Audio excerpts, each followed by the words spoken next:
Greetings, welcome, glad you're here. My name's Jim Nelon with Nelon Davis and Associates. Partner Joe Davis here are excited that you're here today. Glad you're here.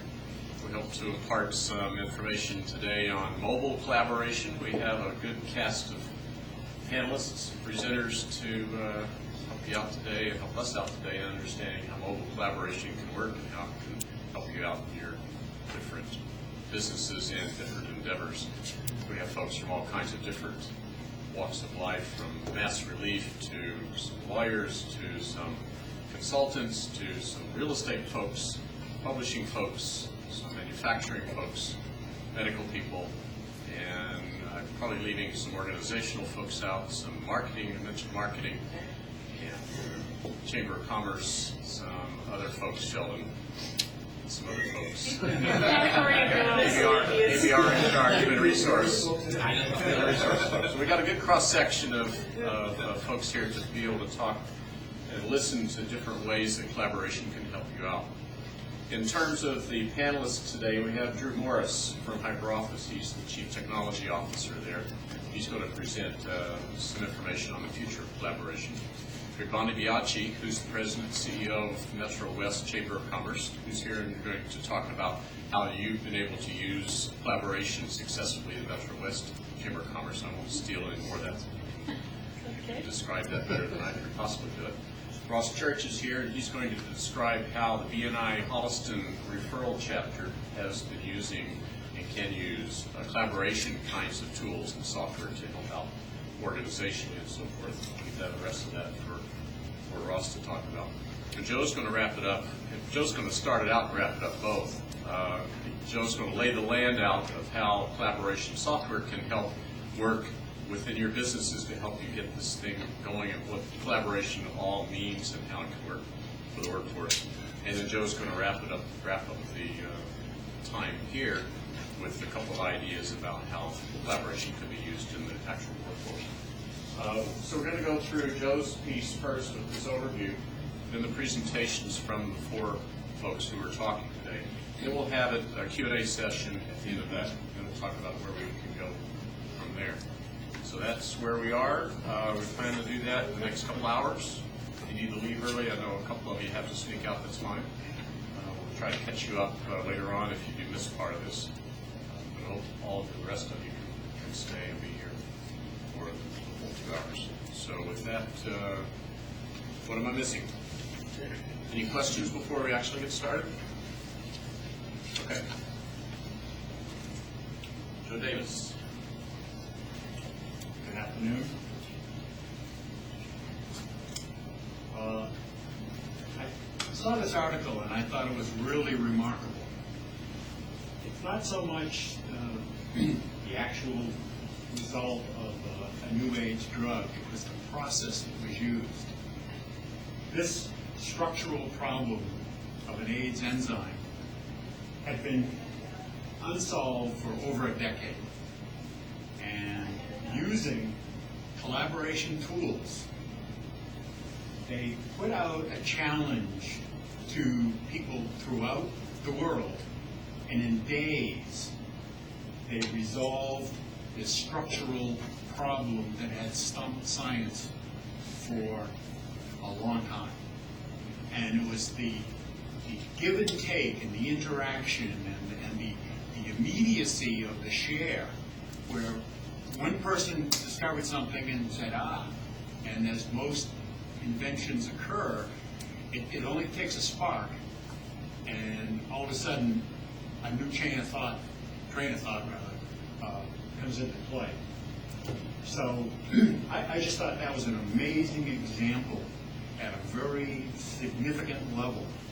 Now, we naturally aren't here to solve the structure of an enzyme, but we do try and use collaboration capabilities. Go to the next slide. Unfortunately, we call this the clutter slide. Pick your poison. And what might start out as a very simple, gee, I think I would like to do collaboration, just try and navigate through that minefield, and suddenly it's a project unto itself. And as a result, and I find this, Jim, and I find it constantly, oh, I tried this, I tried that, and this software didn't work, this cost too much money. So, we like to propose is a more focused approach, and we really stress sort of the intersection of programs. What are your major business goals? What processes do you use to accomplish these goals? And at the intersection, we determine projects. And so instead of trying to attack the entire marshmallow, break it into manageable chunks. And what we also recommend is pick your hottest issue. Don't try and solve everything I've heard in my experience at Gillette.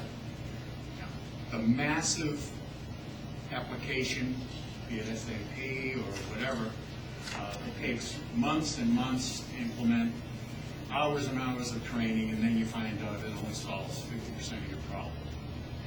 We feel that a focused approach, attack the most pressing problem, put your resources on it, show some immediate benefits, build up some momentum, and then address the next issue. So don't go for the whole problem of the entire organization, whether it's a nonprofit, whether it's a business, and get some results.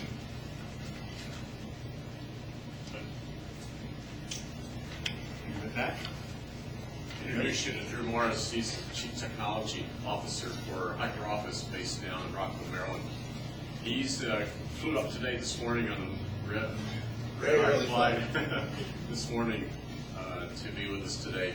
You have a bunch of patents out there in this area. You've done a lot of work with collaboration, a lot of work with workforce and workflow and things like that. So maybe you can describe some of that to us as well. Sure. Your presentation. Sure. Hi, I'm Drew Morris. I'm the CTO of HyperOffice. I've been in collaboration for a very, very long time. My career actually started while I was still in college. I was working for a company called Informix. It's a database company. And I got asked to just be a standard tech guy. Just fix computers, things like that. It was near the advent of the World Wide Web. I was playing around with things, set up a little website, and I showed it to someone. And he was really fascinated by it. I was in college. I didn't know what the actual benefits of these kinds of technologies were. It didn't even occur to me. But he started describing certain problems.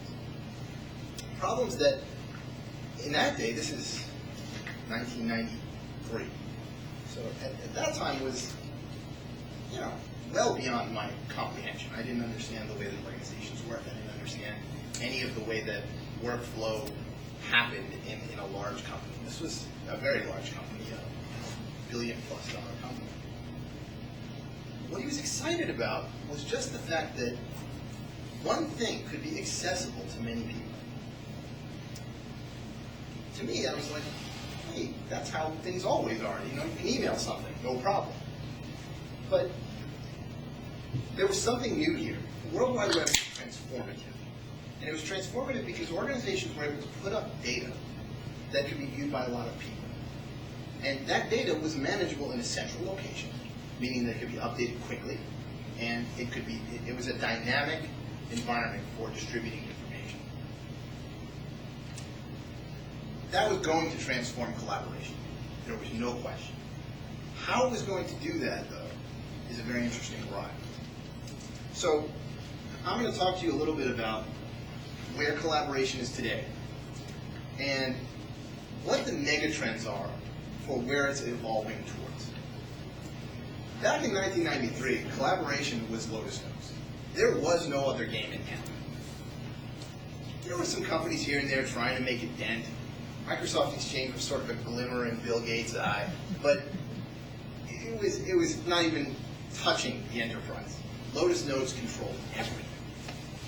So, cut to today, Lotus Notes is nowhere. Everything is on the web. That was the major transformation that collaboration had from then to now. That's a very long period of time for not having enormous amounts of change. Collaboration's been relatively steady. It hasn't changed all that much.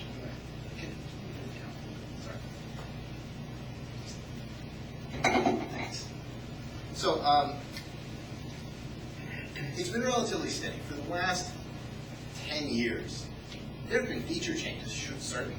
Lots of new features have come into collaboration. But ultimately, the same stuff that you saw 10 years ago is the same thing you're seeing today. It may be on the web now, but it hasn't had a radical transformation in the types of information that's delivered and how people access that information and how they share it with each other. That's remained somewhat constant. But today, things are changing radically. We're in a very exciting time for collaboration. It's a whole new ballgame. Because the lines between businesses and consumers is being blurred consistently. People used to have 2 phones. Everybody remember that? People carrying around, I got my business phone, I got my personal phone. And there was a distinct separation between 2 worlds, which is very ironic, because when you really think about it, there was no reason for it back then. I mean, aside from billing, a phone was a phone. You just used it to make calls. There was no data on that thing before. Now, well, the phone is expected to do double duty. It's your personal phone and your business phone, which means all the business apps that you have, all the business data that you have is going to be commingled with all your personal stuff. And no one's carrying around 2 phones anymore because nobody wants to. It's painful. And these phones are so powerful that they can pretty much do anything. So the next thing I want to talk about, the next trend, is these next 2 bullets here. Old collaboration, old school collaboration, and current collaboration really. Businesses really prefer structure.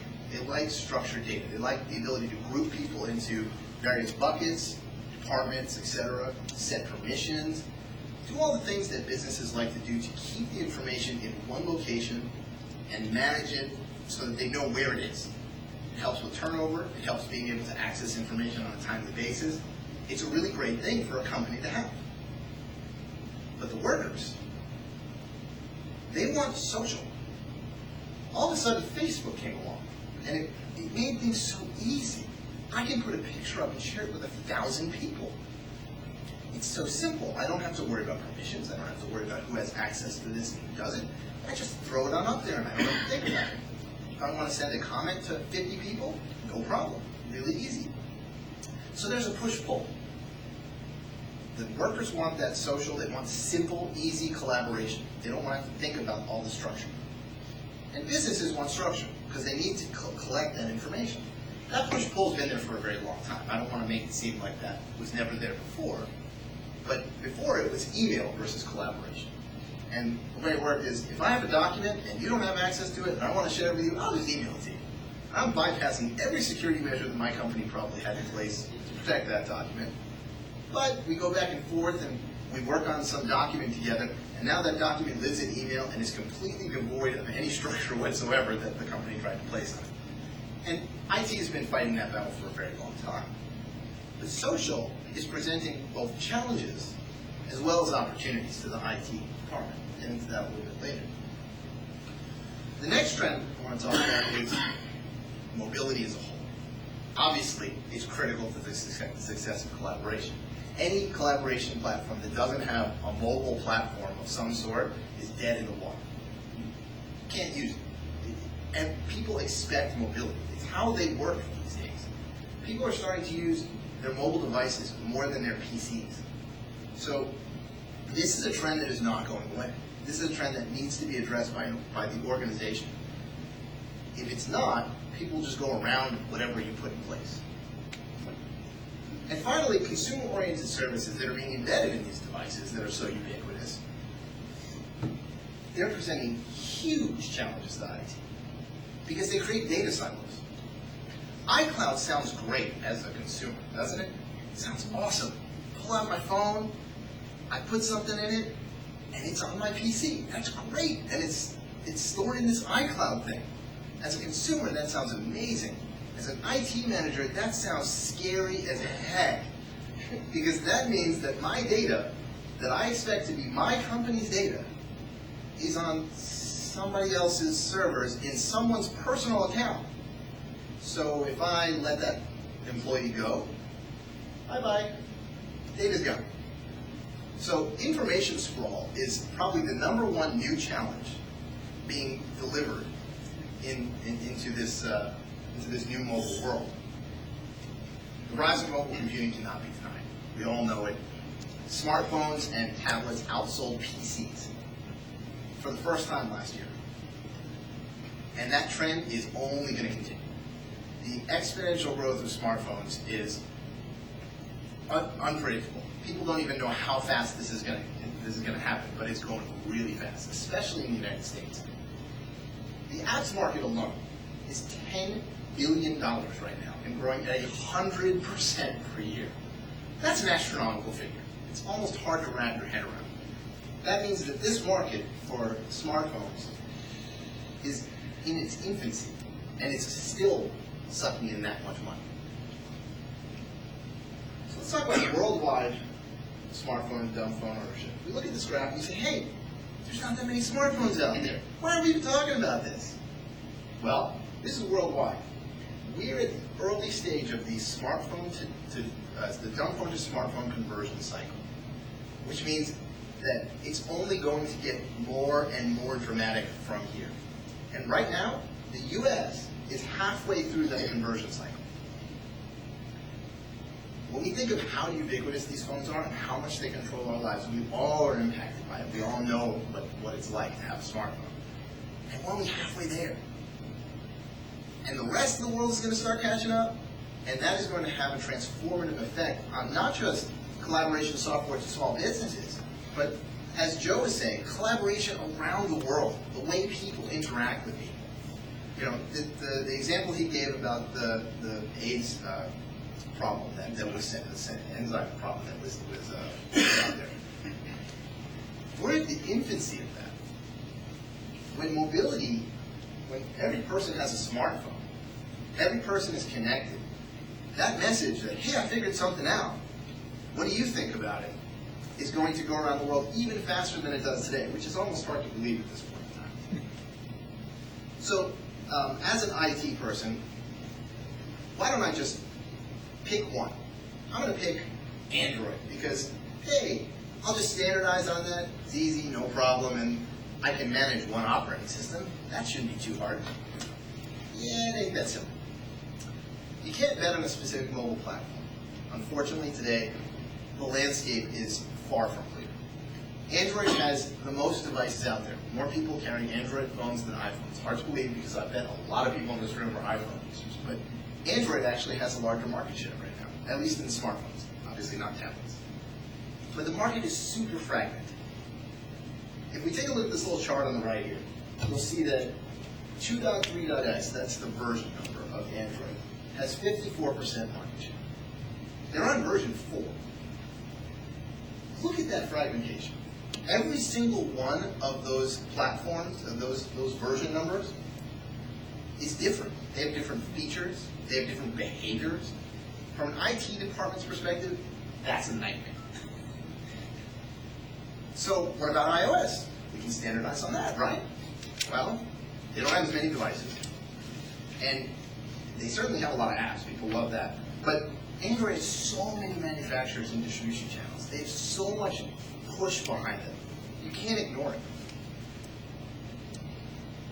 We're at a very interesting stage because it used to be that enterprises or even small businesses could dictate to their consumers what they wanted to do. I want you to have this phone. It doesn't work anymore. We're in a bring your own device world. And we call it BYOD. What does BYOD mean to businesses? It means you can't control your mobile platform. It means you got to support everything. From an IT perspective, that's very difficult.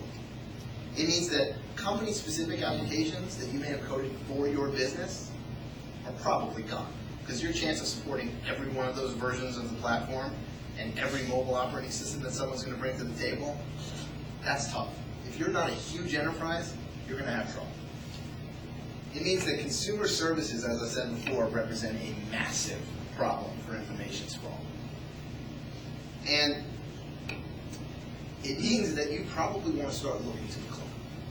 Because, you know, hey, I'll say this, conflict of interest here.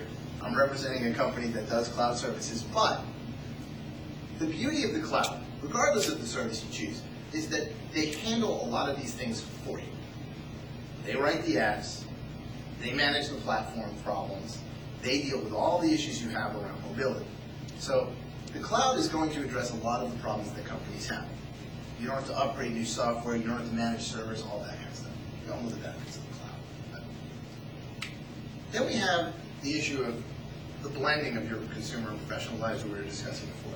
Every professional is a consumer and a professional these days. They're working on both things, and they're using their device for both purposes. But that also means that they control what's on that device. They choose the apps. To some degree, you can ask them to download an app, you can ask them to install an app. You can't be sure if it's there, but you can ask them to do it. They choose the services they use, so you don't know if somebody installs an app on their phone that they thought was a consumer app, that kind of thing, that is sucking your data and putting it somewhere else. We just found out recently that Path, which was a very, very popular social networking app, was taking people's contact lists, uploading them into the cloud, and it had all their contacts. Didn't ask, it just did it. And there's hundreds and hundreds of other applications that were doing exactly the same thing. So your data is somewhat compromised by this mobile revolution. You need to figure out how that impacts your company. It's a very important factor to consider. Now let's talk about the social revolution. So we were just talking about mobility and all the things that mobile does. But now there's this social thing, all right? Social used to be Facebook or Twitter, maybe LinkedIn, if we're going to talk on the business side of things. I call that consumer, even LinkedIn. That's focused on the consumer side. The social revolution has come to business applications these days because, as I said, the workers want it. The people that are using the software want to be able to interact with things in a social way. It doesn't mean social the same way Facebook does, where you can invite your friends and anybody can connect to anybody. But the concepts of social networking, the walls, the ability to post things, that's the big change that's coming to business. The rise of the activity stream is huge. People love the concept of being able to see their activity stream, just like their newsfeed in Facebook, get to see what's happening, what's going on in business. In a business perspective, it gives you the relevant information right in front of you. What's happening across my entire company that matters to me right now? I want to subscribe to things. I want to find out when a document changes. I want to find out when a task is assigned to me. I want to know what's going on in a chronological order. The rise of the activity feed is a really, really big thing. And it's replacing email for that ad hoc collaboration. Because I can just post on a coworker's wall. I can, and better than that, I can not only post on his wall, I can attach things onto his wall. And so that is now the new concept for email. And the big opportunity here for collaboration vendors is that while email is somewhat uncontrollable, like you don't know where an email goes, and once it's sent, it's out of your hands. Social's not. You can tie an item in a social network to that structured collaboration. You can overlay the two. And that's the next wave of major convergence. I'll talk about that a little bit later when I talk about convergence. But we also have the problem of YAS, yet another system. I got to put a social system in now? I got to deal with this? Yeah, probably. The question is it built in? Is it a third-party system? Is it integrated with something? There's so many ways to approach that. That's the next phase that IT needs to decide on how they're going to manage. As I was saying, if you overlay these two things, you can promote that ad hoc collaboration that people want, that easy collaboration, without sacrificing the structure that traditional collaboration has. And it can make people more productive. They can look at an activity stream and see what's relevant to them at that moment. So they can make their data more actionable. An activity stream is a very actionable thing. Something was assigned to me, something changed, I can go look at that thing. I can actually get involved with it. And it can also reinvigorate your IM culture. What does that mean? IM was a really big deal a few years ago. People were saying it's the future of everything. And then it kind of died. People don't use it as much anymore, at least in the corporate sense. I mean, they use it to say, hey, come over, I'm about to go to your office, that kind of thing. But they don't use it to truly collaborate. With social, IM is part of the experience. So it's used in a more real-time capacity to be actionable with some piece of data.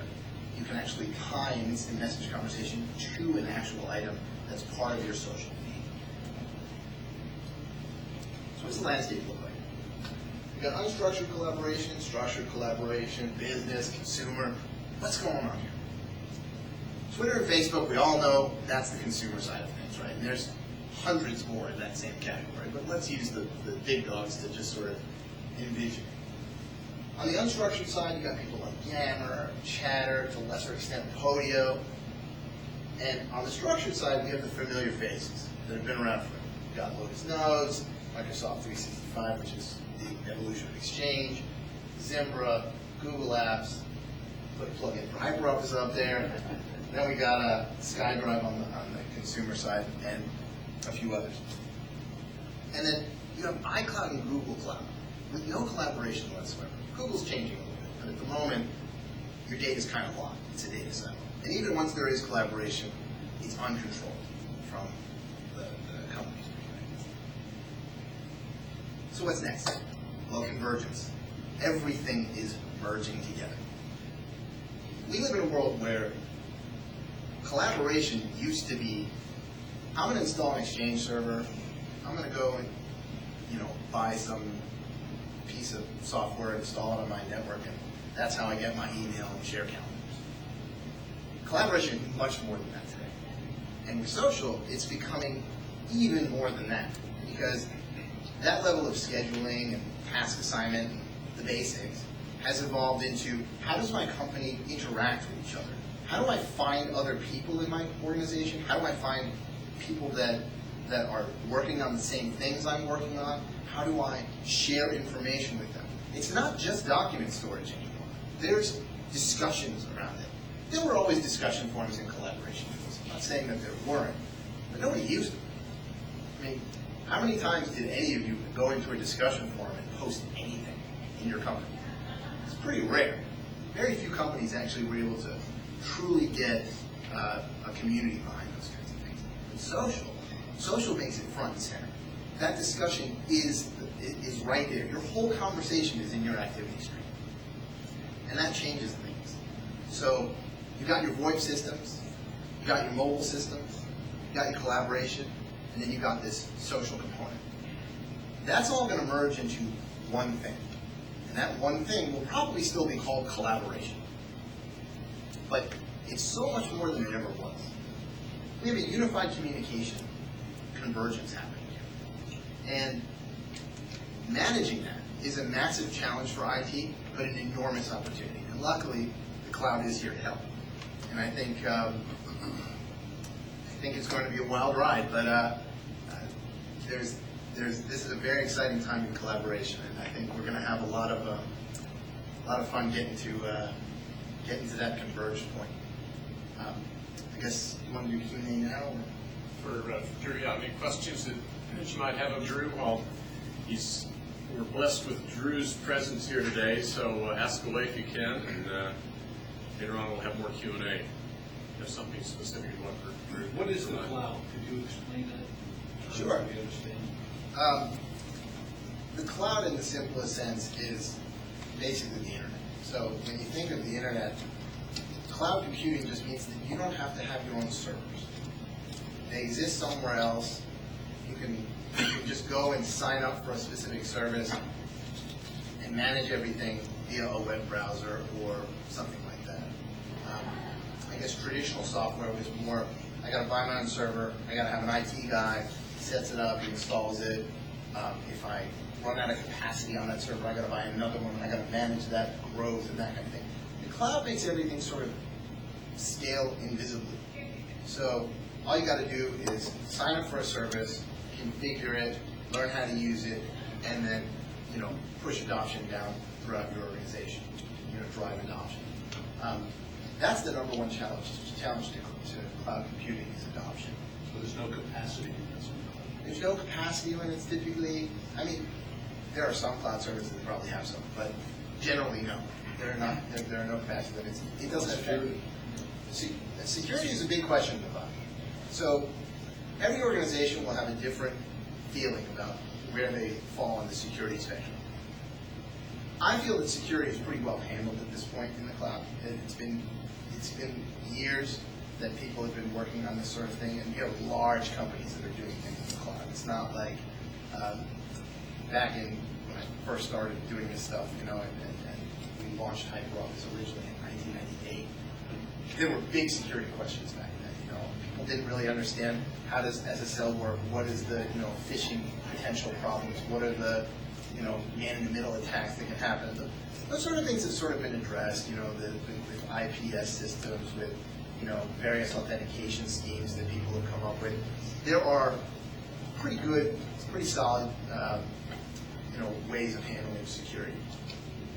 Every cloud vendor is different, and I highly recommend that when you're evaluating them, you find out what levels of security they have. Make sure that they meet your corporate requirements. It's a very important detail.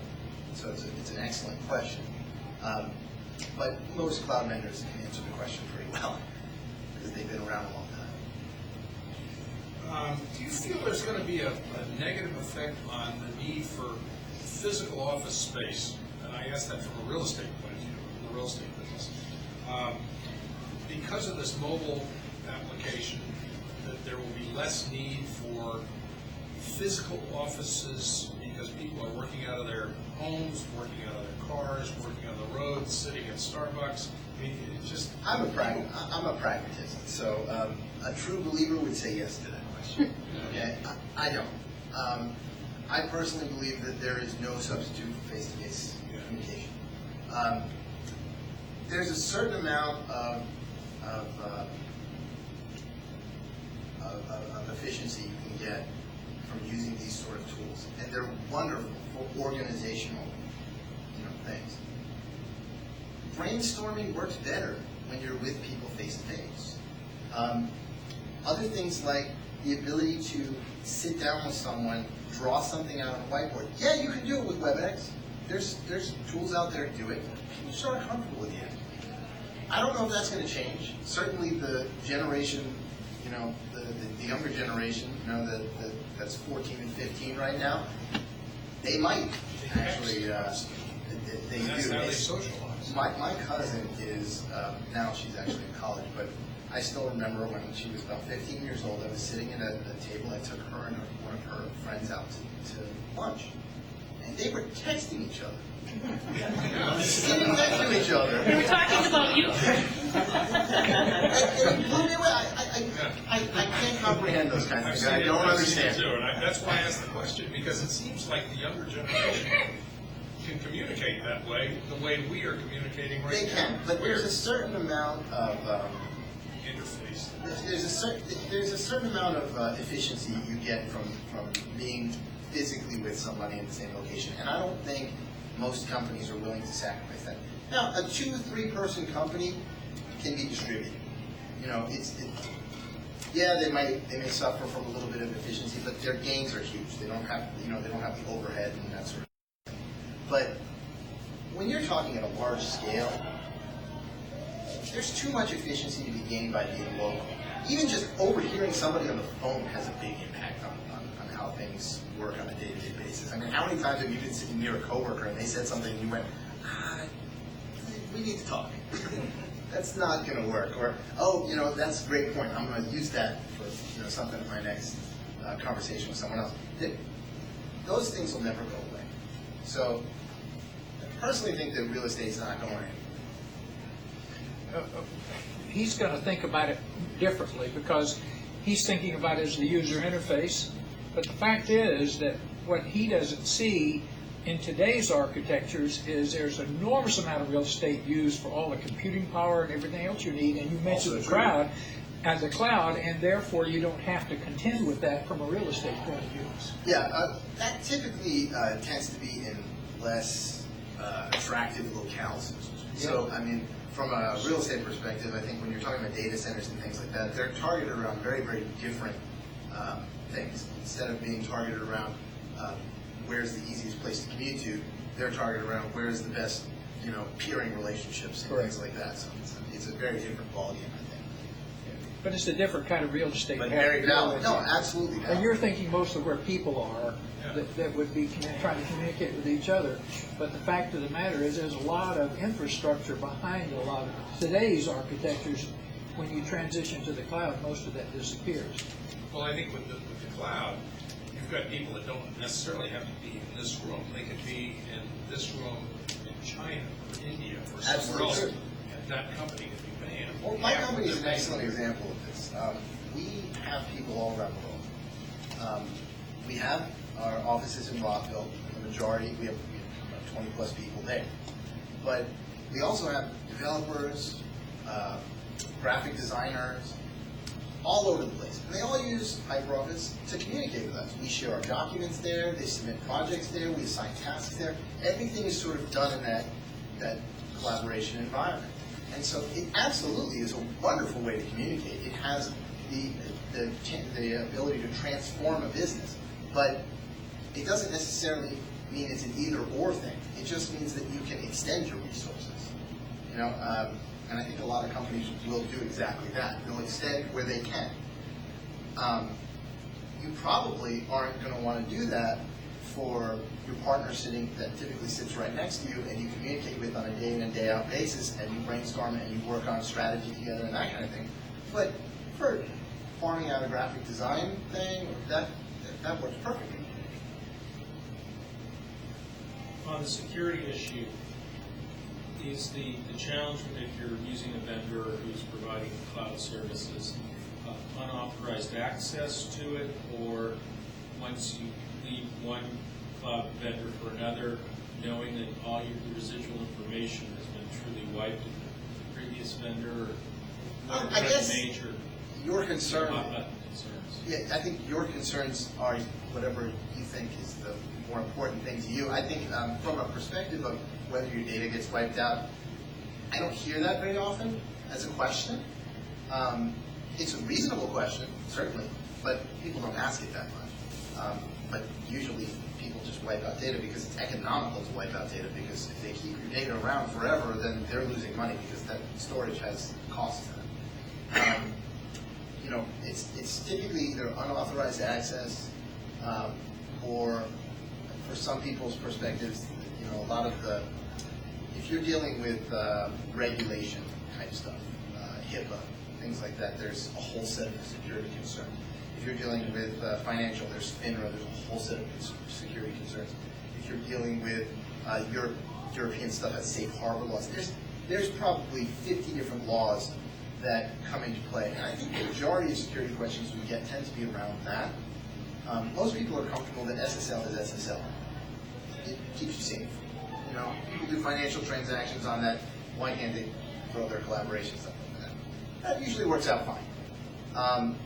If you have a specific requirement for your business and that kind of thing, you definitely want to ask the questions. You want to find out whether or not it fits your particular model. And not every SaaS vendor does. There's plenty of SaaS vendors out there that just don't meet the basic requirements needed for HIPAA. And so they're not a good fit for a healthcare provider. But for the average business, for your small to medium-sized business, most of those concerns are pretty low. They're not as complicated. It's unauthorized access, or that sort of thing. It's the basics. Who do you recommend going to learn about cloud? Depends what you want to learn. I think cloud is a big topic, right? I mean, it's kind of means everything today, and the term is overwhelming. It's a new term. It's definitely a buzzword. It came out of nowhere. Cloud was SaaS before, so they talked about software as a service. Okay, That was the popular term before. Before that, it was ASP, an application service provider. Before that, there have been 100 names for the same thing. Bottom line is internet application. That's really all it is. Cloud is such a confusing term, though, that it encompasses internet applications. It also encompasses internet infrastructure. Like Amazon has this internet infrastructure you can build stuff on top of, and that's cloud, right? Google has this platform that you can build on, and that's cloud. So cloud means about 1,000 different things. So you want to pick your topic. You want to say, okay, I'm interested in the cloud because I'm trying to do small business collaboration, or I'm interested in the cloud because I'm trying to do education-related things, or I'm interested in the cloud for whatever topic you're interested in. You want to drill down on that. Joe said it really well. He said, look, there's a lot of clutter out there. You know, you saw that slide. That doesn't cover a quarter of the people that are out there, or probably even a tenth.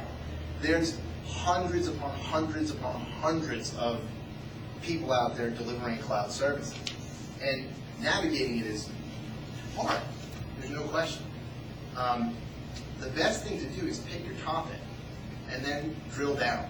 Figure out, ask around, talk to people like Joe, Well, hire a good consultant. There you go. That's what I do. Do I have my card? Yeah, I'm not quite, Mike, did you get your answer? I think one of the things you said. it's just- Okay, all right. Yeah, it's right. Because especially the case where you're changing cloud vendors, that was his question, and that was a little piece of his question. Yeah, well, I was wondering, in terms of what were major concerns, and I think you addressed it, if you have specific things like HIPAA or FINRA or whatever, that's a whole other set of issues and requirements that the cloud vendor you're considering should be in a position to address. Yeah, you always want to ask the question. And the good thing about cloud vendors is that even if you ask the question to the salesperson and they don't know it, they can go and get the answer. And you want to make sure you have your ducks in a row when choosing a cloud vendor. It's definitely true. Make sure you ask the right questions. Make sure you figure out, where do I fall in the scheme of things in terms of security. And you know what? Some people should not be using cloud services. There is a group of people that should never touch cloud services. Usually, I call that the Department of Defense. Yeah, right. All right? If the Department of Defense is using HyperOffice to store their data, I'm moving because we have problems. And I'm not saying that HyperOffice isn't secure. I'm just saying it's a bad idea. Certain people have security requirements that go way beyond the average small business. But small businesses, anywhere from probably around 0 to 250, 500,000, you're fine. You're probably not, unless you're, like you said, in the specialty industry, you're probably not hitting most of the major security words. When you get into the tens of thousands of users and things like that, the conversation has to shift. And we have very different conversations with those types of people than we do with the smaller numbers of users. And typically, you're talking about figuring out because they have very defined policies in those, and especially when SEC regulations come involved. And that definitely needs to be addressed before you start throwing stuff up in the cloud. What's the future of high-end telecommunications? Not telecommunications, teleconferencing. Is that going to be scaled down by this? Teleconferencing is a very interesting field. It's already been massively impacted by these sort of disruptive technologies. I mean, Skype changed the game for everybody, right? I mean, it's free. I can do teleconferencing for free. What do I need these super expensive, $10,000 Tandroid units for? You don't. It's a transformative thing, no question. There's going to be more and more and more of changes going on in that. And the biggest change is how it interacts and integrates with collaboration. Because teleconferencing is great. At the end of the day, teleconferencing by itself isn't enough. Teleconferencing and whiteboarding, teleconferencing and document storage, teleconferencing and all the other things that go around it that make an effective conference are the things that are radically changing in this industry. And those are really big topics. There's positives and negatives to integration, definitely, but that's I think where the major evolution is in video conferencing. I mean, video is video these days. If the quality's decent, you're happy. You know, but how it interacts with other services, that's a big question. Okay. Thanks, Drew. Thank you. We will have time for more questions later on. We want to, at this point, invite Bonnie. Bonnie has a lot of experience in the area. She has a lot of depth of knowledge in the Metro West Boston area. She has a lot of experience in mobilizing resources, getting things in the right place at the right time. She understands the organizations and how business apps flow within those organizations. So, why don't you talk about that? Thanks. Good afternoon, everyone. Well, when Drew said that he's been, in this forever, I thought, well, what does that make me, dead? I can remember when PCs weren't even invented. So, I'd like to talk a little bit about how my organization uses some of the technology today. I am at the helm for the Metro West Chamber of Commerce. We're about a 650-member organization. We have a lot of volunteers in our organization. We have a lot of boards in our organization. We do a lot of programming. Some of you here today are members of the Chamber. So you know that we have a lot of pieces of the puzzle that we're always trying to keep track of and corral. Our mission is to connect people. So collaboration is really important to us. So using tools to collaborate is something that we are always seeking new ways to improve our technique and our technology. A couple of questions for you. How many of you are in small businesses? When I say a small business, I mean under 50 employees. What? Under 50 employees. Oh. And how many of you have a large corporate structure that you work with? And how many of you are confused by all the terms that are out there? Sky, cloud. I think that is a big challenge for people. We use, at the Chamber, we use Facebook, we use Twitter, we use LinkedIn, we have our own webmaster database system that we track all of our members' information on. We sometimes use Foursquare. We certainly, I have a smartphone. I do have Android technology. One of the last holdouts for the iPhone. I haven't gotten that yet. I do have an iPad. So I'm really connected. But I got to tell you, sometimes all of that connection is very hard to manage. How many of you feel like your lives are more complicated now that you have all this technology to make your life easier? I think a lot of people would say that. So I think looking for tools that will make that burden a little less, looking for tools that will help you to keep all of the information you need at your fingertips, having that ability to say at any given point, oh, this is where that project's at. Oh, this person did not follow up. Oh, I was meant to remember to call so-and-so today to ask about such and such. If you're having trouble managing that data, then you probably want to think about what solutions are out there to help you get a better handle on that. When I was young, many long years ago now, I was in high school and they said, the teacher said, oh, someday they'll have a computer on every desk. Everybody was like, that'll never happen. Because at the time, computers were these big boxes. Well, now you have the power of a computer that fits on a chip that's like this big. And so there's a lot of power that you can harness. What we do at the Chamber is try to look at alternatives and solutions that will make it as rapid an exchange of information as possible and as easy as possible. Because with all the changes in technology, and I'm sure this has happened to each of you as it has happened to me, you finally learn the system, you finally get the app, and then they change it. And oh no, now I got to adopt something new. And it is very challenging to do that the older you get. That's what I find. I mean, young people, they pick it up like that because they live, breathe, eat it. They've been taught this is the day they were born. They have been taught to text. I still don't text. I don't like it. I do when people harass me. I sent you a text. Okay. What do you want me to do about that? Because I'm not going to spend my days texting. A lot of times I'm on the road. I use my phone for a lot of things. But I am not a mobile app hound. I use it for certain things. We just recently, the chamber just created something called Sidewalk Ad, which is a way to connect our bricks and mortar people, getting to your point about the real estate question. We're trying to make people more aware of where the bricks and mortar applications are for them to go to. So we're trying to find ways to drive business to our members. So we created an app. Well, we worked with it. I had nothing to do with creating it. I just did a lot of talking about it. But we developed an app so that we could be sort of cutting edge. And what does that term mean, cutting edge, to all of you? Well, this is what it usually means for most people. Cutting edge means, crap, I'm behind the game now. Because you can never seem to get on the cutting edge. As soon as you get the Droid, now they come out with the iPhone. You get the iPhone, oh no, you got to get the version 4. Oh no, now guess what else they have. So you're always feeling like you're playing catch up.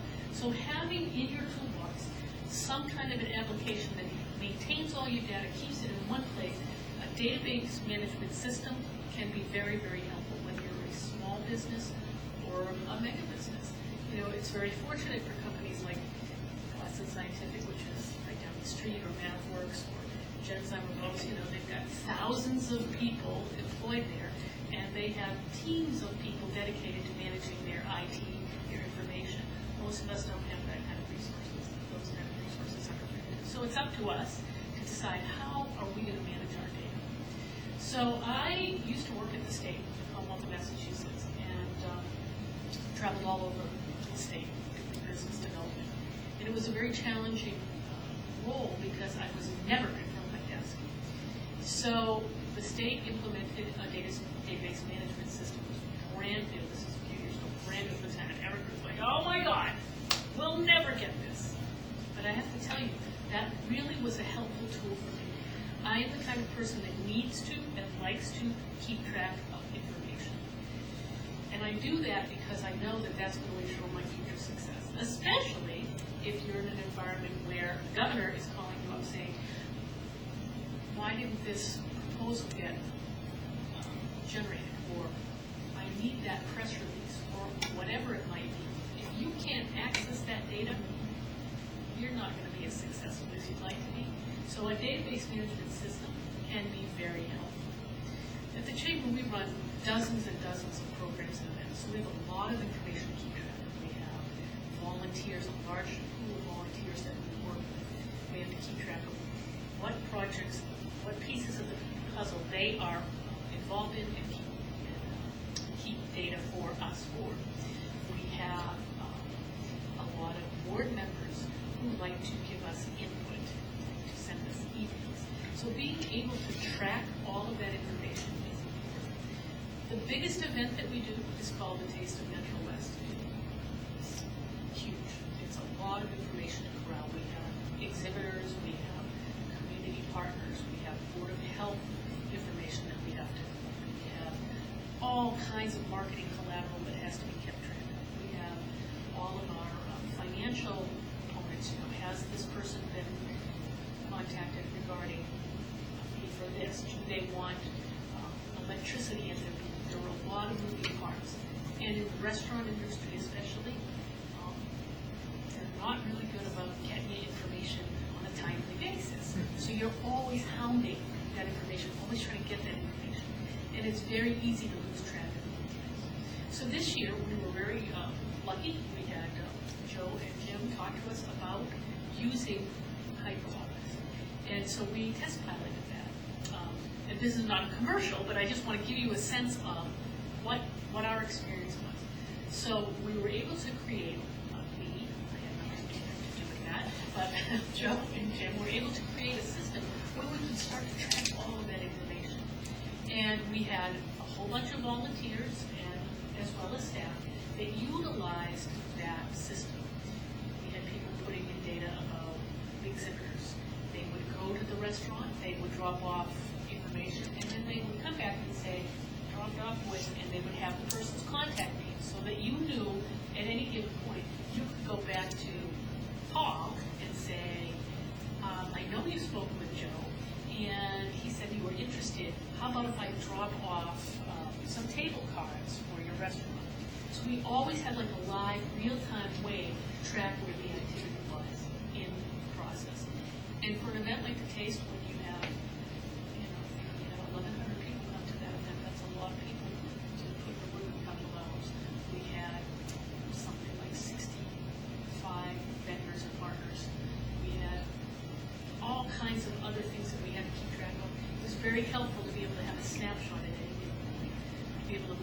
reports of various things that you needed. Who are the vendors that have agreed? Who are the vendors that have actually got their paperwork in? Who are the exhibitors that need more information? Who needs electricity? Where do we need to add more resources? All of that kind of information was able to be tracked. We have, as part of our initiative, a greening of this event. We try to make it as green as possible. So being able to have input from the person who was managing that, connecting to all of these. So we knew that all of our restaurants had the information about the greening of the event and how we were trying to make, use compostable product rather than bring your own. Having a way to track all that, who knew what information when, and having all of our volunteers have the ability to, at any point, I mean, I'm sure this happens to all of you, all of a sudden it's 9 o'clock at night and you think, oh, I still have 4 hours of work to do. So being able to access it real time at any time, you get your login, you get your password, you go in, now it's 9 o'clock, and you want a couple of little pieces of information that you just got to get in there. Now you can access that at any time. So it's a really, I think, robust way to keep track of data, and it's convenient. I'm on the road, so I didn't use it as much as my staff did. My colleagues were, able to really keep track of various pieces of the puzzle. So I just wanted to tell you a little bit about how a database management system can work very effectively. Even if you're a small business, we have 2 full-time and 3 part-time staff. So we're not this huge, we're not the Boston Chamber of Commerce. We don't have 25 staff. But we do have really great volunteers that help us out. We have board members that work with us. And all of them became involved in using this database management system to help keep that event on track. How many people here think that might be too complicated for their organization? Wow, I'm amazed no one is saying, yes, that's too complicated. So that's a good sign. That means that you're already using technology. So I think that if you have some kind of a database management system in place, you don't already have one, you might want to think about that because it will help you track data. One thing I will tell you is that because we have a lot of volunteers using the program, it's not as easy to get all of the information. If these were all my staff, I could say I need that information and they would get it to me. You can't do that with volunteers. So just telling you that because most of you probably don't have a volunteer organization like I do. You have actually people that you're paid to do the work. And so you can help them stay on track and they can help you stay on track by using the database. Let me ask you a question about that point you just made. Volunteers don't, either you select people that kind of know the field to be able to go in and do that kind of analysis and everything you're talking about, or do they have, generally, are they typical lay people that learn how to do that for you? Yeah, generally the second. The second one? Generally, people, we get a lot of volunteers, people think, oh, that would be a fun thing to work on. And it usually is a fun thing to work on, but they don't really know a lot about it. So we do have to train a little bit. And we did have to train people on the use of the system. But I mean, these are just regular folks. These are not IT professionals. These are not people who are old. These are not 20-year-olds who pick up the technology like that. Most people are, business professionals that have their own businesses to run and have their own, data that they maintain on their own, but they would have to be trained a little bit in how to use the system. And you find that you're, from your previous job to maybe the one you're doing right now, is it much more hands-on than your previous job?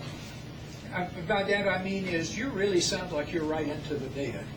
I am into the data, but I was into the data, and I was really into the data when I was at the state because the governor was very keen on being able to quantify results. So I made sure that my data was I was probably the best data manager in the state because I knew that he was always looking at my projects. So every single piece of information I had, I put in there. Now I'm a little more removed from that because I'm actually leading the organization. So I don't do as much of the actual data entry. I do more of the data review. I need to look at a lot of reports. I need to be able to plan, strategize. That says you're managing the business as opposed to doing what the IT staff or used to be doing. Right. Everything. I see. How did you manage it? This is why I left my last job. Because I was on the road so much. I was on the road 4 days a week, all over the place. And so I would come home and I would have 8 hours of work to do. easy because I could do it at home. You know, to have a database management system makes it infinitely easier. I mean, we have a lot of tools and technologies that we can use now. But it became, you know, instead of working a 40, 55-hour-a-week job, I found I was on the computer 25 or 30 hours on top of being on the road 40 hours. It wasn't really a What challenge. did you use instead of database management? Cobbled together a bunch of different ways of having spreadsheets, and then you have your paper filing system. Maybe still keep a paper filing system? Well, I'll tell you, when I took over the chamber, we had millions of pieces of paper. I don't think anything ever got thrown out over the last, it was over 100 years old, so they had every piece of paper being deposited. Nobody really keeps a lot of papers anymore. That's something that we started to archive stuff, we got rid of stuff that wasn't necessary. But having 4 or 5 different systems is not a really good thing for your business. You can never find what you need when you need it. I will tell you, we had a very convoluted records management system that was in place before I took over. You could not find a document on your computer to save it. And so that was one of the very first things to really sort of bring technology, current technology into the office was a real challenge. And so I'm a big fan of using current technologies. I know, I recognize, I acknowledge that there's always a downside to that, and that downside is that you have to learn something new. But try to find the systems that are easy to learn, things that, and don't get too caught up in the, I hear this all the time with young people. They talk a different language. They have like all these acronyms, and they just talk a different language. So try not to say, oh, forget it, this is too complex for me, because a lot of it is not as complex as people think that it is. Now when I go on my Facebook page, there is a little problem with Facebook. If anybody has any influence there, I'd love to see this fixed. If I find an article or we're mentioned in an article and there's some way that we want to get, a big part of the chamber, big thing for the chamber is to get our information out there as much as possible. Anything that we do, we want to get as much publicity around that as possible, because that helps our members. So when I post something to Facebook, I can't pull it off the, maybe there's a way to do it, I haven't figured it out. You can't pull it off the internet, the newspaper, or wherever the article is posted, and post it to my Facebook page. I have to cut and paste that link, go into the Facebook page on the Chamber's Facebook page, because you can't have a business Facebook page, and then put that link. But it does then go to my own Facebook page, so my friends are now like, why are you sending me all this stuff on the Chamber? So that's like a little disconnect that they still have to fix. But what I will tell you, the database management system we have in place for our membership management, anything we put on that, no matter what it is, we put, you know, so-and-so's business just wins big award, or, you know, so-and-so receives scholarship, no matter what it is, we post it on our chamber website. It goes to Facebook, LinkedIn, Twitter. Now we're like, we're spamming everyone, right? I mean, we're really able to get our message out, communicate our process. So using the technology can be very beneficial. Don't be afraid to use it. Don't be afraid to look at solutions like this, because they can really help you. They can help you become more successful, because they actually will free up more time for you to focus on your business, give you the information, the data, the real-time information you need to make decisions. Reallocate your resources. Look at where things are working, where things are not working.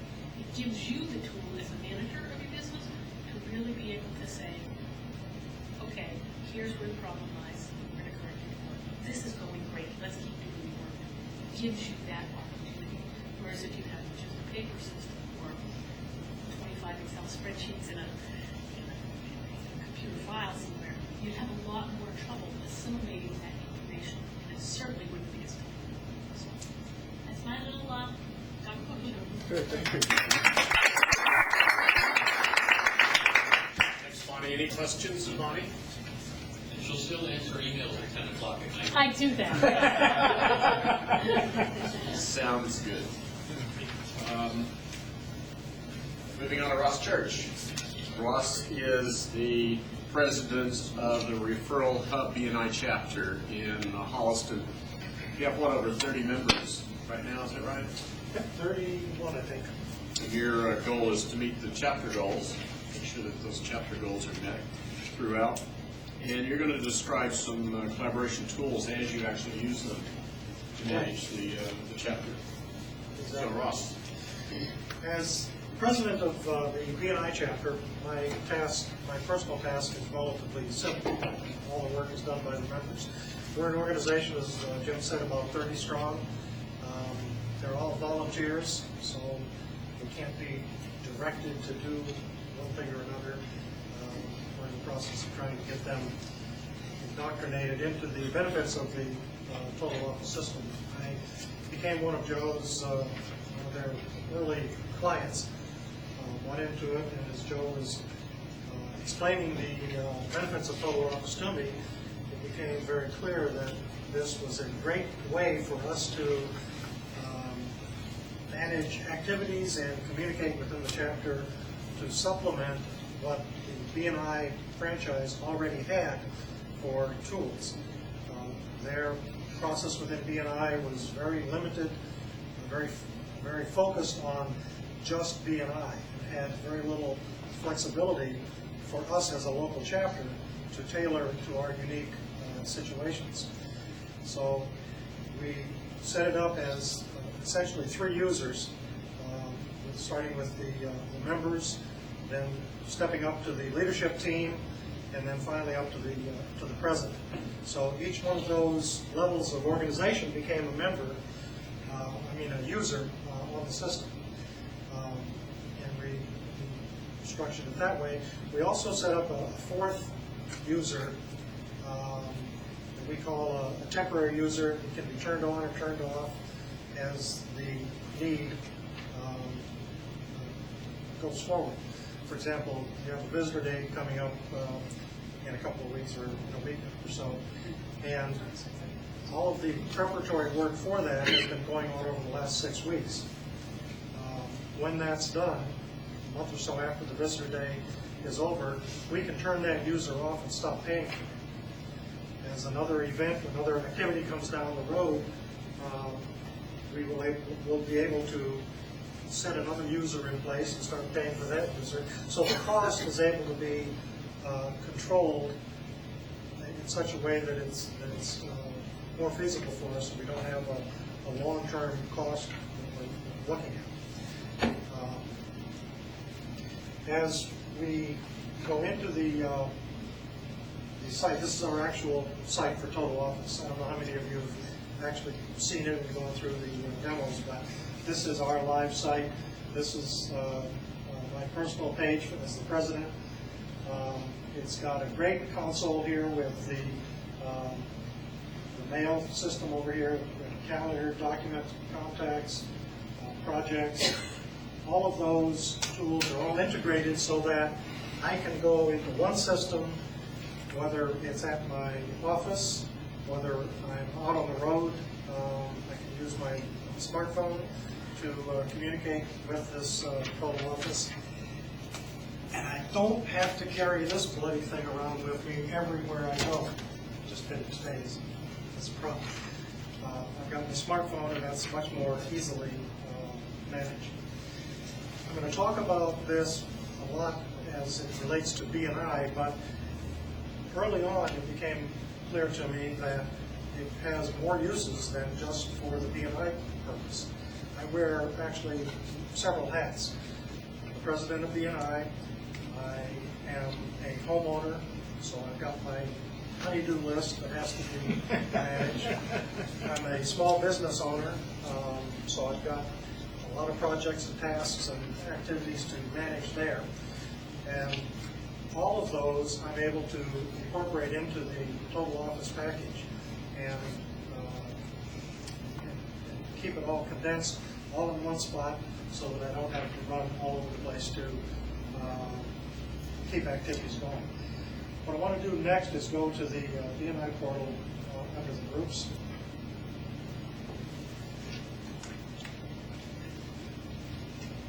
Along the right on the left-hand side here, you can see that everything now switches to shared activities. This is where the president and the leadership team and the members all are able to, on one page, on one system, see the different events and so forth that are going to take place. If you would next go to the shared calendars, and we've got the NI photo of the visitors selected there. Okay. On this calendar, you can see that the BNI activity here in purple, or whatever color you want to call that, I call it purple, is highlighted with events for BNI, the Tuesday morning meetings, shows the start and the end time. At the same time, you can see how those schedules can be married to the visitor day that we've got coming up on next Tuesday. So the activities that related to visitor day are plugged right in there. So the people that are running visitor day, and that happens to be Kasia and Maria over here, they're part of our BNI chapter, they can, on this same page, see all the events as they interact with each other. And different people are making input there. Yes, exactly. I And had this nothing to brings do them all with the visitor together day. and for common vision. I got it. Kasia and Maria are the ones that are responsible for the visitor day activity. They're set up as a user and they go right into it. Let me just add here that there is the personal space and there is the shared space. Yeah. So you have both together if you want it to be, or separate when you need it. When I go into the system, I go in exclusively at the president's level, take advantage of my personal space, and I can see right on down into the lower level of the organization. The members, for example, they can come in at their own level and see just the information that is set up for them. We've done this as the postmaster, we've done it through permissions and gates that are customizable right at that level. Okay. The calendar here, let's go to shared documents.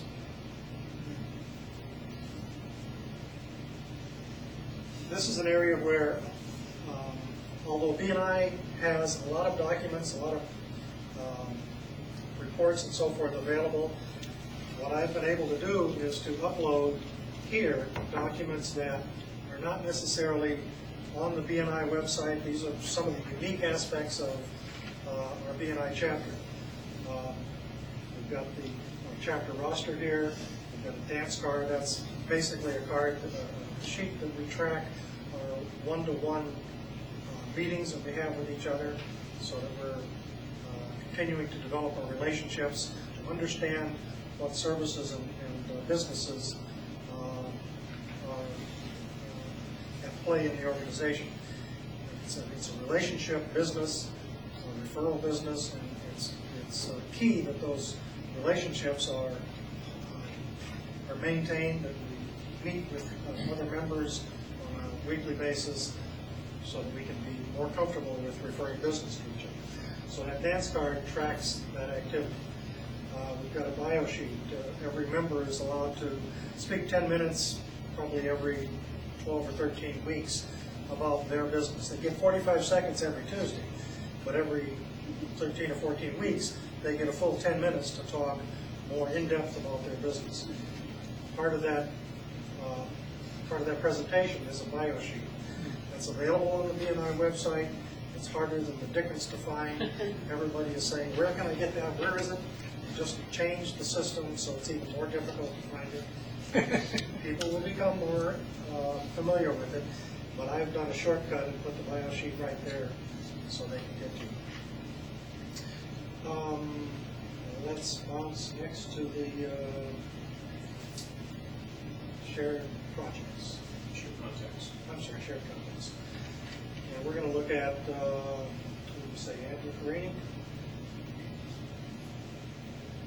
This is a contact file that just has a whole slew of information, more information than I'm ever going to track for my personal purposes on any individual, but it has a lot of information that could be made available. Birth date, online nickname, just goes on and on. There's an element there for the partner's phone number or name, not partner, your associate. Anyway, it's got a lot of information, a lot of data that can be tracked for an individual, more so than just appears on a business card. So for family and friends, you can really load it up with all the personal information. Okay, let's move on to shared projects.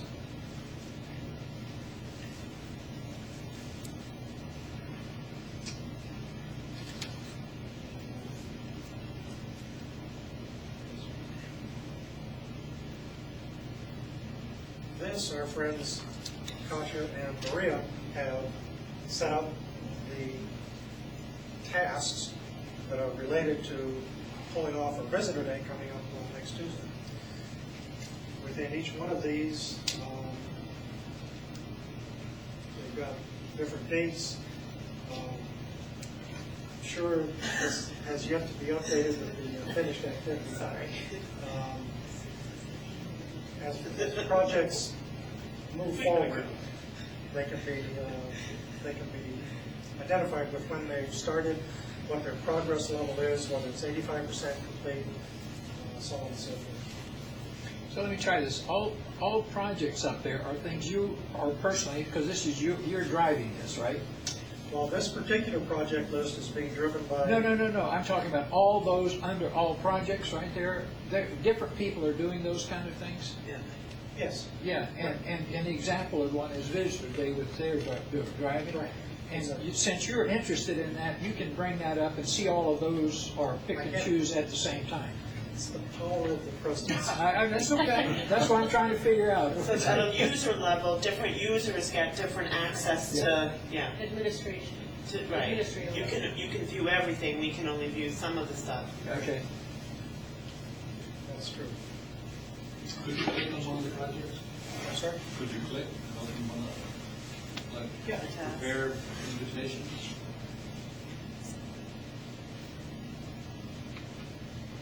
We have phone scripts that are prepared for us as recommendations for talking to potential visitors that are going to be coming to our session. And so that was one of those. That was a task, that wasn't the actual project. Well, the project is the whole complement of those tasks. It's just a series of tasks. You can also set up tasks that are not part of the project. Listen to what I'm talking about. Yeah, I mean, I have on my personal site, I've got my general to-do list, and then I have a bunch of individual tasks that, for whatever reason, I haven't grouped into the Add a couple things here. If I change something within this task, then I can just assign a notify here. Would be set up to send an email or an SMS message, text message out to somebody that said, "Oh, I've done something in the task that you're assigned to work with," so somebody knows that you did something with that. You can have dependency tasks. I got to finish this one before I can do that one, and that sort of thing, or I can do them in parallel, that sort of thing. Or I can have recurring tasks. I need to do this task like a meeting. Monthly meeting, weekly meeting, I can have this meeting so I don't have to re-enter it every week. I can have that meeting set up for a meeting when I finish it, rolls to the next week as a recurring task for the next week. I can also link this task to a document. So if somebody comes in here and says, I'm supposed to follow up on a phone script, where's the phone script? Well, the linked item would have the phone script sitting over there as a document or whatever it is over there. It could be an Excel spreadsheet, it could be a Word document, whatever you want. That describes what that phone script is, or information about that phone script in the linked, right here, the linked document. And as I come along through this task, this task can be accessed by a lot of different people, permission granted. You can allow people or not people to look at it, or change it, or delete it, all three separate kinds of ways of touching this task. But as people touch this task and complete different things, or if it's a call script or something like that, then I can put in here, I call Sally Smith, and she said yes on whatever, and I can put the comments in here in this section right here. And this comments section then becomes a thread related, attached, linked to this task, so that somebody who is responsible for this task or wants to see something about this task can come in and see what has been happening about this task. We're relatively new at this total office. We're still learning about it. I'm finding as time goes on, there's more and more that I don't know about it. So I'm just thrilled to know that it's got such capability, such capacity that I can't envision it not satisfying our needs for a long time. But you're using this user interface. Absolutely. This is not being done by your secretary or something No, like that. I do it. Anybody that's a user can go in and make updates with given their permissions and access. Can you access it on your iPhone? Yes, I can. I haven't gotten to that point where I do that, but I'm still working with the email piece and the calendar. There's an interplay between the calendar and the tasks and projects that I'm still trying to work through. I use the calendar probably more than the tasks and projects, but they're both able to do that. Joe's going to talk more about iPhone, iPad, Droid, etc., in what he's going to talk about in a few minutes, about mobility and accessing to basically anything that happens to be out there. This might be more a question for Jim, but is there a workflow component that if you have a set of tasks, they're the same tasks you do each time you have a new project, can it be structured that way, or would you have to put in the same 7 tasks re-interim each time? I'll quickly answer that. What we recommend is a template of typical tasks, and there's a tools button up there, which you can click on that, Jim. It's import and export. So you can have your shell of, these are the 22 things that I do when I initiate this program. Upload it, and now all of that relationship is maintained. Now you have to decide the new dates, and if your staff has changed, you'll assign it to different people, and then they will be notified. And to the point that was made, if Jim assigns me a task, which I think at 2 in the morning he's done a few times, this will be, and he keeps it on vibrate in my pants pocket.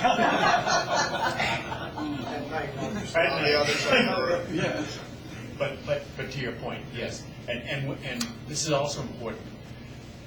Let's say you're doing it for the first time, and it's very complex, and you end up on the portal with the structure.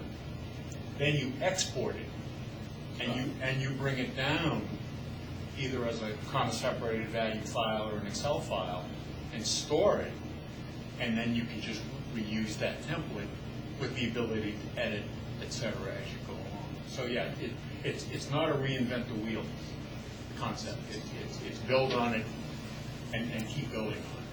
Can some tasks be related to other tasks by dates? Yeah. So Yeah, there's a dependency done, relationship. And this next thing needs to come in 10 days. Yeah.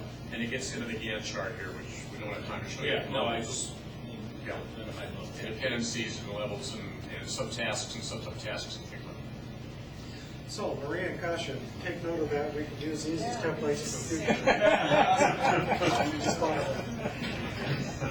Okay, next thing we want to look at is the shared documents.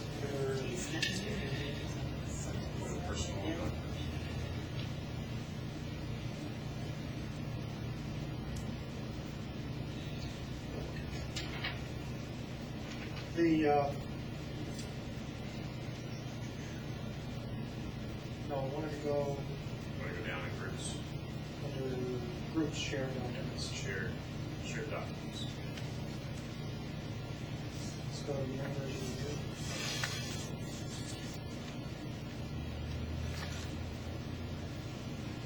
Okay, one of the things that we have the owner of the BNI organization is a writer. He's a speaker. He writes a lot of books, and they're very interesting books. But rather than each member trying to buy, probably doesn't work well for him, but for us it works well. We buy a copy of his book and put it in a library, and I keep track of that library of books. So we have a referral home library here that the members can borrow from the library and save the cost of buying the book. I'm being drummed out of BNI as a result of Are there any lawyers in the room? Speaking of lawyers, while we're here, versions saved. So there's versioning here as you're thinking of documents, and as I look at a document and I make a change here, I can put the document up there in the cloud, and I can then, because notifications are available here, I can tell my lawyer that I've now changed the contract, because it's a document, a contract document. And the lawyer then knows that that document is there and has been changed by me and a timestamp on it as version X. And the lawyer can then pull it down, because the lawyer is supposed to do that, look at it, make some changes to the terms and conditions, etc., and put it back, lock it for the duration of that examination by the lawyer, and then put it back up, and it becomes version X+1. And the notification goes back to Ross, and Ross says, oh, my lawyer's finished with it, whoever's finished with it, and now can look at it again to say, oh, and now I need to work with it again, because it's now unlocked for Ross, and Ross can lock it and do it and do something else. And then when you're finished with it, Ross can send it out to the membership, let's say, for execution of that particular document. So that's what the versioning thing is all about. There's locking behind that. That makes sure that two people don't open a document and make independent changes to it, and then you have confusion about, well, how do I handle the independent changes that two people made to an open document at the same time? It's managed and controlled through the versioning and through the locking methods. But because we're such a small organization, we don't have a lot of that confusion going on. As the BNI membership becomes more involved in doing this, and more people become involved in looking at documents, putting their comments on them, the versioning will take a more significant role as some point. Okay, next is going to be, we're going to step back to my personal page and look at the calendar. To check the personal box. And that brings in, I also, one of the other hats I wear is I have a part-time job in a self-storage facility. So I kind of have a need to know where I'm going to be at any given time. And this calendar, which is on my smartphone, is a lifesaver. As I was thinking about today's meeting, I had automatically been thinking about going to the chapter or the chamber as a place to meet until I looked thoroughly at my calendar, which specified the Hampton Inn in May. Otherwise, I'd have been wandering around. There you go. Again, it lets me see on one calendar all of the different activities that are going on as it relates to me today. And there are things that affect you personally. Yes. Whether they're business or personal or whatever. I can turn switches off so that I only see my personal activity, or I only see the BNI activity. But usually one is going to be potentially in conflict with the other, so I like to see all of them at the same time. And that's what these check marks are over here. Yeah. Which calendar, you got multiple calendars here, you can put them all up or whatever, whichever ones you're interested in. And if you don't like my Easter egg colors here, click on these boxes and change the colors. Easter egg is a different name than Joe gave it, but we'll leave that as it is. Contacts. One of the things that this system offers us is the ability to categorize my contacts. We've selected everybody, but we can go in here and select automotive and look at just those contacts of mine that are related to the automotive field. Or if we wanted electricians or doctors or whatever, I categorize them in such a way that I don't have to search through the whole database. Maybe I don't even remember the name of a particular doctor, an automotive guy. just know he's in automotive. I can go there, and if I've categorized him correctly, I don't have to think as hard. Going back to an earlier question that was asked, where is it doesn't really make any difference, except that where is your server sitting? Do you know? I don't know, and I don't care. Well, that's exactly the right answer. The physical server, there is a physical server, Right, right. and it resides It's in the cloud. someplace. I understand. It's As far as I'm someplace. concerned, it's up there. Okay. And I'm confident enough about it that I don't have to worry about security. Drew It's will certainly advise not- with you later about exactly where it is, but we don't care. No, that's okay. I mean, but the fact is, you don't really care anymore. You're just interested in managing the business. Nor the backup, nor the recovery, Right, nor right. the performance, nor the additional space we might need, or any of the other operational aspects, nor an IT manager, nor the updating of the software. We have the latest version of everything that we need always right there. Okay, And it costs me $10 a month, I understand. which I think is just a fantastic cost. I use something, a similar package of software that backs everything up. I have everything in my hard drive, but it backs it up to the cloud. I've been through thumb drives that have burned out, hard drives that have burned out, sending hard drives off to pay $800 to have them reconstructed. And there is nothing better than having it up on the cloud, save for the security issue. But this program is now, you put it up in the cloud and it'll sync it with all your devices, even if you're not an Apple user. So I've got 2 or 3 laptops, so the places I travel to regularly, I just leave a laptop there. It's all synced up, and the nice part is, no more having to worry about thumb drives, no more sweating it if the drive crashes. So you can get to anything anywhere. You can go to a library. I can go to a library in any city, log on, and get to all my data as long as I'm properly stored on my desktop. I was down to visit my mother in Tennessee a couple of weeks ago, and on the way back, I stopped at a little restaurant. It's called Chez Mac. All right, it's McDonald's over there. And while I was there, they had a little computer in there that was hooked up to the internet. I got on and checked my tasks that were going on, just to make sure that my son, who's in business with me, was doing different things. So I didn't even have to have my smartphone with me. As long as I had access to the internet, I had access to the total office. It was fantastic. Okay, the last thing I wanted to show you was, we could go to projects under, April landscape.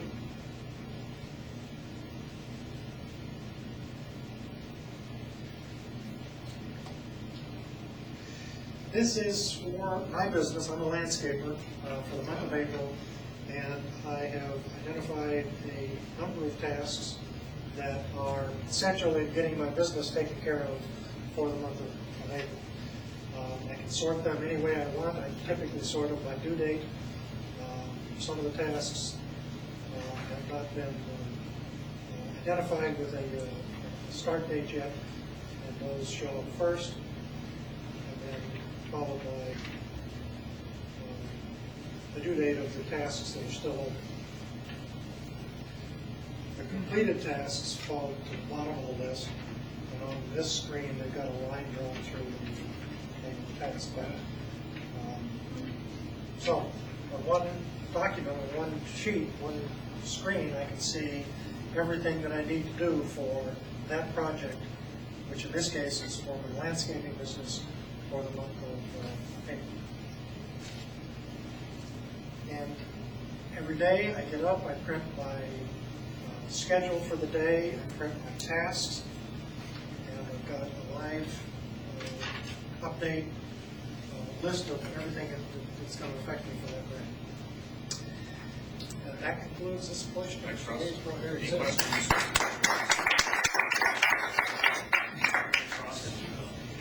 Introduce Joe Davis again. Joe was 30-plus years with Gillette, 32, I think was the number. And he's a partner with Nelon Davis Associates, and you're going to talk about collaboration.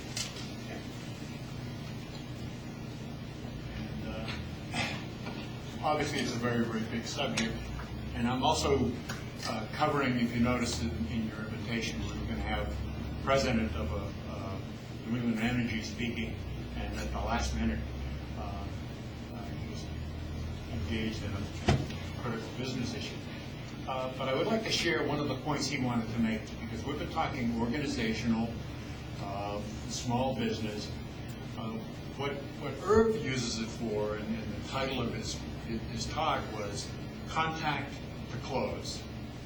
And I didn't want to share his data, that would not be appropriate. But basically, he starts with entering in contact with the qualifications. They're in making industry more environmentally and power efficient. So he qualifies his clients, and he follows them through the initial requirements, proposal phase, site visits, results of the site visit, and basically, for those of you in sales and marketing, the sales funnel. So he takes them from, well, this is a prospect, and then there's a qualification process, and down to the final close. And he has total visibility, and his company has total visibility as that process goes forward. So that's how, in industry, it's being used. The sales funnel, the prospect qualification to close. Our small company uses it all the time, and I'll share with you very quickly. We advertise in Metro West newsletter called Tuesday at 2. I had an injury and I was in a hospital. Jim was visiting relatives in North Carolina, and within 45 minutes, we were able to conceptualize an ad, put some things together, fire it back and forth in the portal, upload version 1. Jim would look at it, version 2, version 3, version 4. Within 45 minutes, we said, we're done. And that was about 5 iterations that happened. Bing, bing, bing. So here I am in a hospital bed, and Jim is in North Carolina. No problem. And the ad ran on the following Tuesday. So that's how we use it. And I'll also use this event as an example. Jim and I have spent face-to-face, with the exception of today, less than an hour. And we've been planning this event for roughly a month. And no need to. We had to talk about the handoff, and that's best done face-to-face. So we use this tool day in and day out, and it's been effective. Collaboration, I'd like to just quickly highlight, there are other factors that we haven't talked about today, and that is collaboration allows for a quality of life that a lot of work, and I know it's not good for the real estate industry, can be done at home. And we talk about my Gillette experience. One of the functions, accounts receivable cash application. The people that do it come in, they sit in front of the terminal, they have checks, they have open balances, they apply the cash, and they're done. And they have standards. They have to apply X number of checks per day. There's no reason that they have to drive to the Peru, park down below in a very expensive spot, occupy a very expensive building to do a task that could just as easily be done remotely. And statistically, the word is 75% of the workforce is going to be remote. And these are not Neil and Davis numbers. These are what we read in the press. And I will end with this. We are really focusing on this whole remote workforce, mobile environment. And this is our 5th seminar that we have done. And our next one, we haven't picked the date yet, is going to really drill down into the true costs of an employee, what it costs an employee to go to work and to perform a task, and what it costs the employer. You know, you think about, again, Gillette. DePreau was in the $25 a square foot range. That's expensive property for somebody to sit there and apply cash. No reason to. So we're going to, that's our objective for the next seminar, is to really drill down and to help, because there still is a barrier. Bonnie alluded to it. There's a kind of a reluctance to make that commitment. But the numbers are there. Our goal is to really drill down and to show with hard numbers the true benefit and the quality of life and the environmental impact. You only have to go out on Route 128 southbound at 8 o'clock in the morning, and if you want to see a nice bunch of parked cars for sale, it's awful.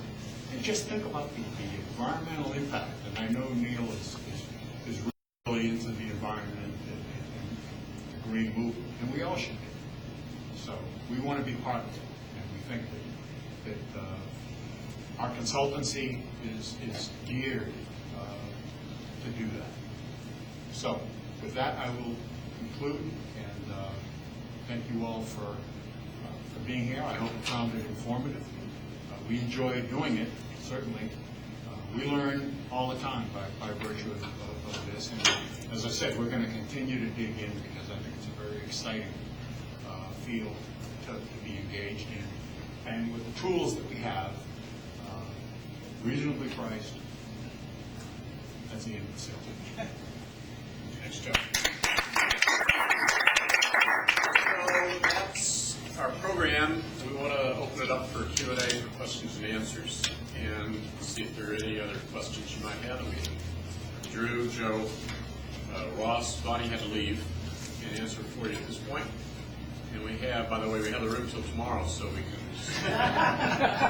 Food's going to run out, but we can continue to. You may have the room, but you may not have us. So, any questions you'd like to? I have a question. It's kind of granular, but are any of the fields in the contact, and just because I haven't done it myself yet, customizable? In other words, for the contact, especially because sometimes there are things that I would put in that I want to have for my contact. The details tab when you were looking at contacts allows you to add custom fields. You can name them whatever you want. Okay. There's a limited number that you can add, but the limit is very high. So 20. It depends on the type. Actually. Oh, really? Yeah, it's closer to like 80 or something like that. Wow. But I was looking with 20. yeah, I think it depends if you're using short text, long text, memo, date, that kind of thing. I think you can have 5 dates. You can have 20 this. So they're all but More than anyone will probably need. very likely. What about the import-export? I know you had talked about that. I think, Ross, I can import contacts from other contact management sources. Okay. The formatting, you know. I've been handling everything kind of onesie-twosie, so entering them in has not been an issue, but as I continue to adopt. Yeah, if you're putting in a large number, you probably want to do an import. You got to make sure that your sort of list is matched up properly. I mean, that's probably the number one danger when importing contacts. People import from some other application and they map something wrong, and then they import 5,000 contacts into the wrong field and that kind of thing. That can get a little ugly, but if you're careful and stuff, then yeah, Here is an example of having additional information that's customizable to your particular application or your need for that time. This is Visitor's Day for BNI, and these are 6 fields that are added into the normal fields, normal like telephone numbers and stuff like that. Right. These are specific fields that apply to Visitor's Day, that application. And you can have a bunch of them, more than that, and you can have radio buttons, you can have pull-down lists, you can have just text, you can have all kinds of different styles of information that can be put in there. Questions?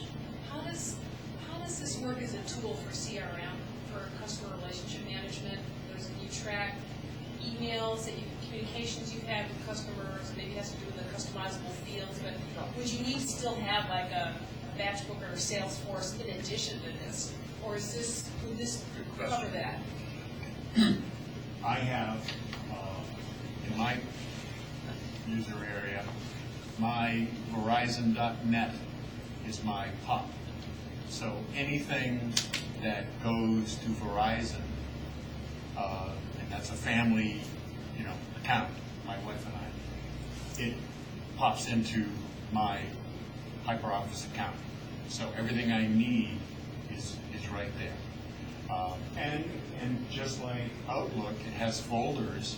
So if you get a mail message about Visitor Day, you create a Visitor Day folder. If you get an email message about whatever, just create another. Just again, the mail we haven't even touched today. I mean, we had 2 hours.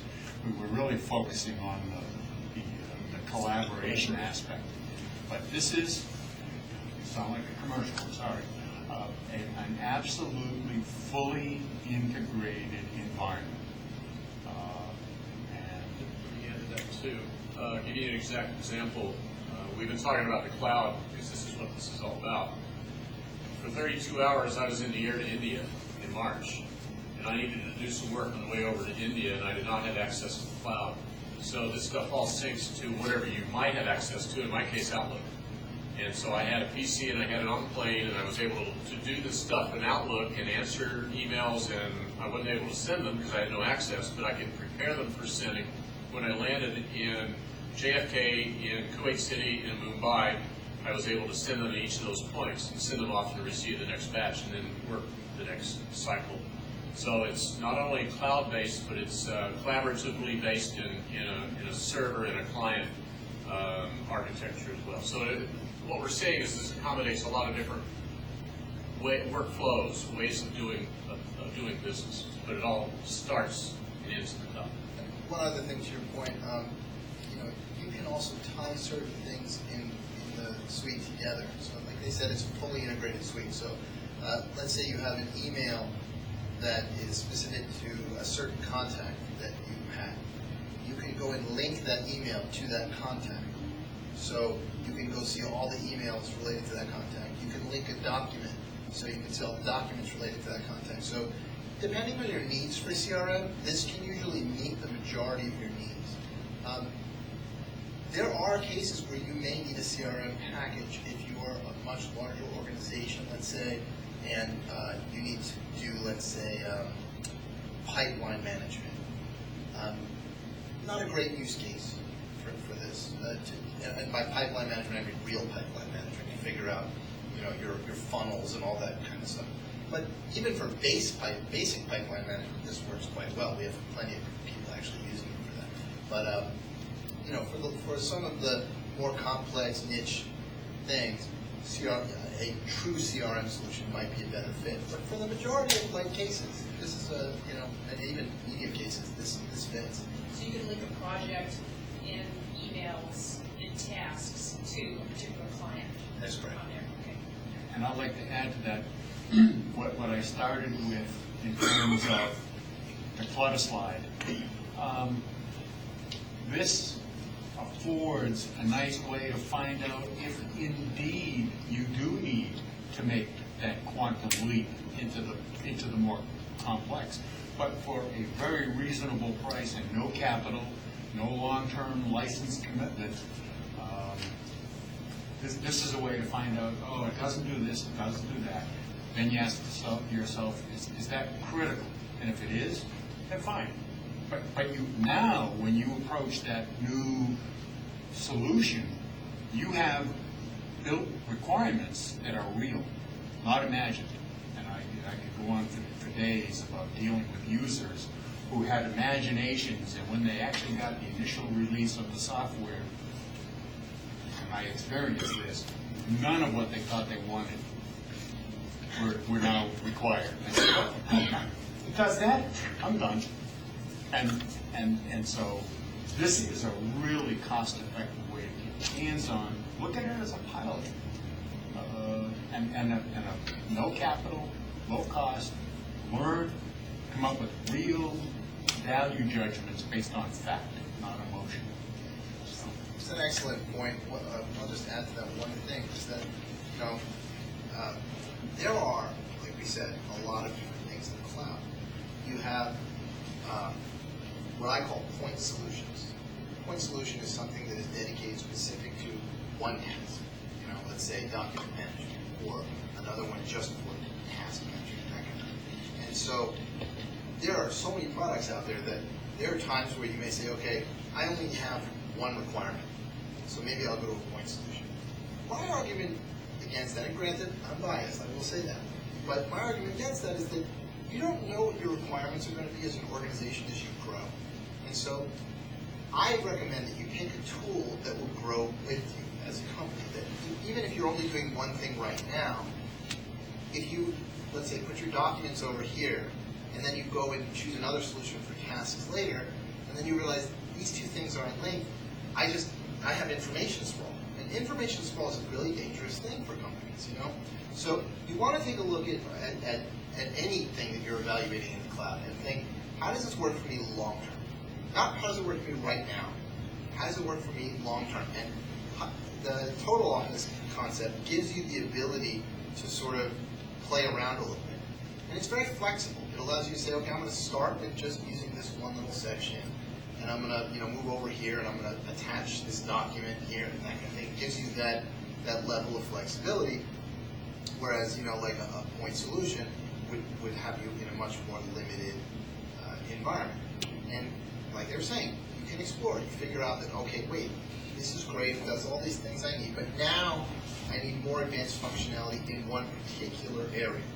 Then you can go and start looking, okay, is there a point solution that meets that particular need? Can it work alongside this kind of thing? Do I need to go to an enterprise-grade application that's significantly more expensive and maybe migrate off of this kind of thing? All of those are possible scenarios. But, there's really not a lot out there that's going to give you as complete a baseline solution as what this offers. Questions? Okay, we're here if you need us. Thanks for coming. Thank you. Thank you.